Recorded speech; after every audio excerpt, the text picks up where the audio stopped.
Hi, welcome to another episode of Mom Does It All. If you're looking for encouragement, empowerment, and uplifting in motherhood and mompreneurship, this is the show for you.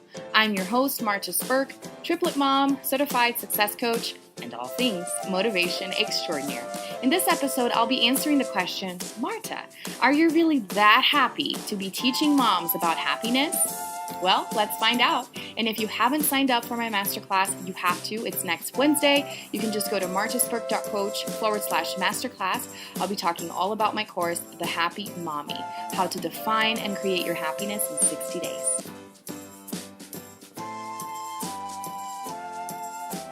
I am so excited for my masterclass that I'll be teaching next week on Wednesday. You have to sign up and tune in. It's going to be all about the details on the course that I have titled The Happy Mommy, Define and Create Your Happiness in 60 Days. And I'll be talking more about my background, my postpartum journey, and what has made me want to work with moms for encouragement and motivation, and also what qualifies me to even talk about this. I had a friend ask me the other day, Marta, are you really that happy to be teaching moms about happiness? And people have always asked me, honestly, and I've been saying this a lot because I've been realizing things and, my crazy thoughts and all the realizations that I have, that for the longest time, people had always asked me, you're so motivated, you're so energetic, how? And I just thought, I don't know, it's my personality.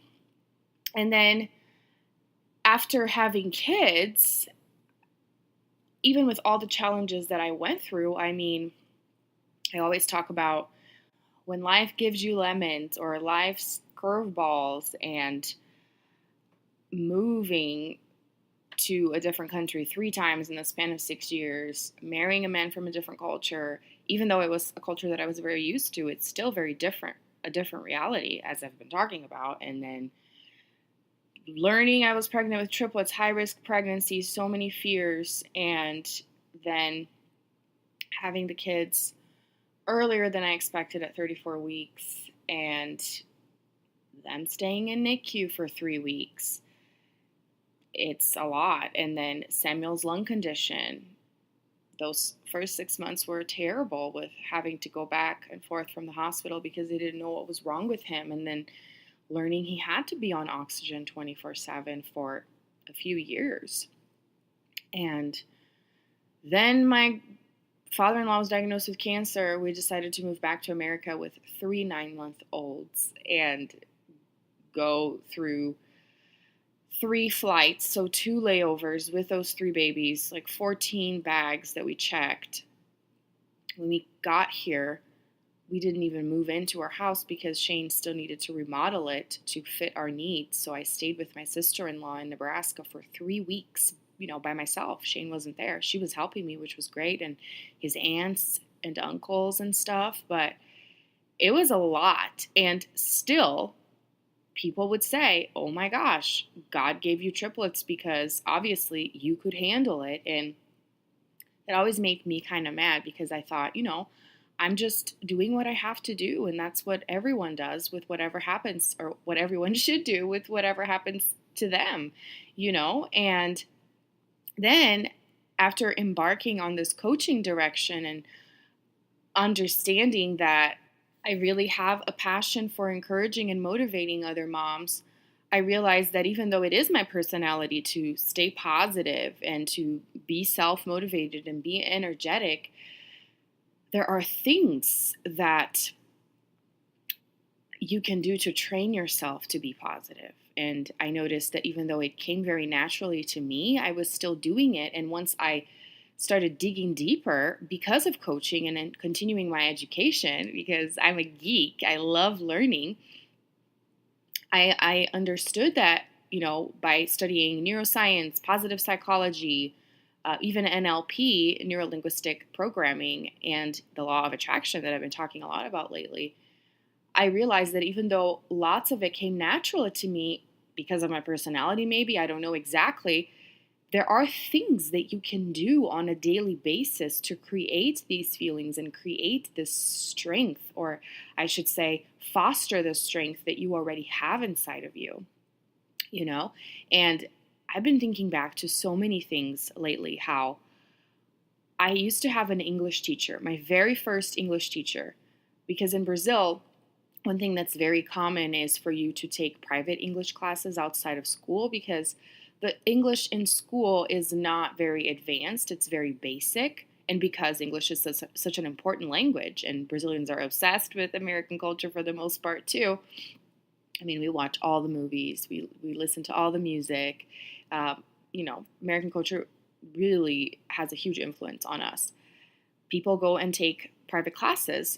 If you're like middle class, you usually find a school and something that you can afford for your kids. And this is what my parents did. And this teacher was huge in my life because it was my very first English teacher, like the very first confirmation that, yes, I love English and I want to take this with me. And she used to compliment me all the time and say, "Oh, you speak so well, you have such a good pronunciation." And just thinking back to that is insane how it all started back then. And I started classes with her, I think, in 4th grade. So that means I was like 8 years old. So even though I started teaching at 14, I was already, it was already in me even before then. And she started leaning towards NLP, and she would teach us some stuff in class. So she would kind of mix English and NLP a little bit, and it fascinated me. And to think, here I am, loving all these things about the brain and about how you talk to yourself, how you think, all of that affects your life. And I'll be talking more in detail about all of this in the masterclass, and also how there are 2 different types of happiness. Did you know that? I'll talk about that too. There is the hedonistic happiness, which is a way of describing even how addiction comes to be when you are depending on external things to make you happy, to create that high. Because think about it, the reason why we do things for the most part for fun or to relax is to produce a certain feeling in us. And that's how addiction comes about. Gambling, drinking, drugs, sex. It's because you're looking for something, right? And then there is the eudaimonic happiness, which is a Greek word to mean it comes from within. You create it. You don't depend on anything else. And that's all that I'm talking about. And another thing that I've been thinking a lot about too, how, I love teaching, is that I was very, very involved in church when I was younger. Like, you don't even realize, and that's something that I need to dig deeper and talk about as I've been connecting all of the things in my past. And I used to come home from school and go to my bedroom and listen to sermons, like the cassettes that we had from the American church. I would listen to it and I would read the Bible in English and read the Bible in Portuguese. Like, I was practicing and studying and training for when I had to interpret, but also because I was very interested in all the topics. And then I eventually asked my mom if I could speak in church, and sometimes when she would travel to go speak in other cities and other states and churches, I would fill in for her. And so I would grab my notebook and my Bible and I would start what we call meditating, where you just, sit there and you are praying and you're thinking over the passages that you've read. And then you start having these light bulb moments and things, oh my gosh, I want to talk about this because then I can connect this verse with this other verse in this other book.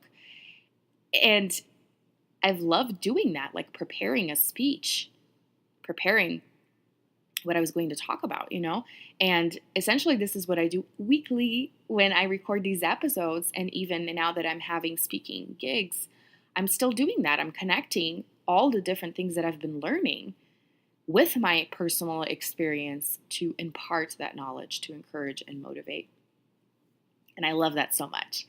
And so combining all my teaching experience of almost 20 years with my church background and all the studying I've done with my coaching, because I've been learning nonstop, whether it is with a very topic at hand, about the things that I teach, or business-wise, different ways of, promoting what I do.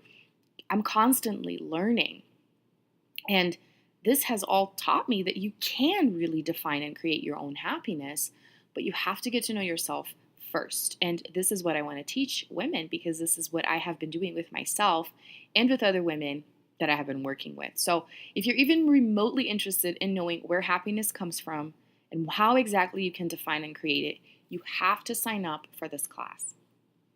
So you just go to martaspurk.coach/masterclass. You can find the link in my bio on Instagram or even here in the show notes, and you can register. It'll be live, and you can watch it next Wednesday at 9 a.m. EST. You'll receive all the information in your email once you register. And I want to talk more about the brain today. And even to answer the question, Marta, are you really that happy? Or how are you qualified to talk about happiness and teach women about happiness? And so last week, on Saturday, a few days before, I realized, oh my gosh, I have an orientation, a mandatory orientation for the interpreting company I work for, so that I can continue interpreting for the Denver Public Schools meetings. So the screenings, the evaluations that they do with kids. And I had completely forgotten I had RSVP'd, so they sent me an email, and I was like, oh crap, I'm going to have to be there from 8 a.m. till 1:30 p.m. on the Saturday right before Easter. Shane was off, so he was staying here. You know, he didn't have to work, because some Saturdays he does work. And it was a bummer, but I had to go. And I was even wondering, what in the world will they have to talk about for 5 hours to help interpreters do a better job in these sessions with the educators and everything? And I was very pleasantly surprised. And again, I truly believe that because I've trained myself to see the silver lining in everything and see any situation as a learning opportunity, and I say train myself because I know this is what I've been doing. And going back to what I was just saying, you know, I was born like this. Yes, it's my personality and it's contributed, but now I see that I have been creating this unintentionally, so it has come naturally to me. But now I know, with everything that I've been learning as a coach, that you can be intentional, and it won't be an accident when good things happen to you. You will make them happen. Ooh, isn't that great? It won't be an accident when great things happen to you. You will have created the good moments in your life. How powerful is that? Anyway, so the first presenter for this class that I had to attend, he's a part of one of the many interpreting agencies here in Denver that subcontract interpreters. And he himself is an interpreter. I just loved hearing his story, because I just love hearing foreigners' stories, because it's, you know, so similar to my journey in some ways. And so he was born in Hungary. He spoke perfect English. He also spoke German, French. He lived in several different countries. He taught classes in China and spoke so many languages. And he talked a lot about how culture molds our mindset, you know, the things that I'm such a geek about that I've been talking about lately in the show, how it molds our beliefs, our way of being. And one thing that he mentioned was the different modes of interpreting, which, by the way, tomorrow I'm going to be taking my oral exam to become court certified here in Colorado. Send me all the positive vibes, please, because it's a difficult test. It's an expensive test. And I've been studying, I'm confident, but send me your vibes. And we have to do the 3 modes of interpreting in the test to prove that you're competent. And he was talking about these modes, and I'll just explain them briefly. So there is something called sight translation, where you have to look at a document written in English or in Portuguese, in my case, and you have to read it as you translate. So you are translating and reading. That's why it's called sight translation. So that's one way that you can interpret. Another way is consecutive interpreting, which is when you let the person talk for a while. So they say a whole statement, a whole paragraph almost, and then you have to take notes as they're talking. And as they're done, you have to repeat back everything they said based on your notes. So there's several different systems and techniques that you can use to create your own codes and signs for when you're taking notes, so that it's faster and that you can understand what you wrote, which I'm still getting better at, because it's tough for you to develop a system, you know, or you can memorize somebody else's system that they give you. And then the third mode is the simultaneous interpreting, which is by far my favorite, because as they talk, you talk. So it's kind of like it overlaps, and you have to find a way of not being distracted by what the person's saying, but you have to listen to what they're saying, because you have to interpret. So it's very nuts how this works in your brain. And I love that when he was mentioning this very mode, the simultaneous, he says, I love how my brain feels when I interpret in this mode, simultaneous. And I was like, oh my gosh, I love how my brain feels too, because it's such a fast-paced thing, but you don't have to rely so much on your longer term memory, quote unquote, because when you do the consecutive, you rely a lot on your memory, although you're taking notes, but it's a longer statement, so it's harder for me, I feel. While with the simultaneous, it's boom, boom, boom, boom. They're talking, you're talking, you're talking, and it's fast. And so it's easier for you to remember what is being said because you're speaking pretty much at the same time. And it's nuts how you can even do that, how your brain is able to take in that statement in one language and already know exactly how to say that in a different language. So it comes out in a different language. It's nuts that our brains have this ability. And so trying to explain the way my brain feels when I interpret based on what he said, I love how my brain feels. It's very adventurous. It's kind of like risque, and it's kind of awkward because it's so fast, but it produces a feeling of like accomplishment to me. It makes me feel proud of what I'm doing because of my abilities, because I'm helping somebody else. It's just amazing. It's kind of like a high almost.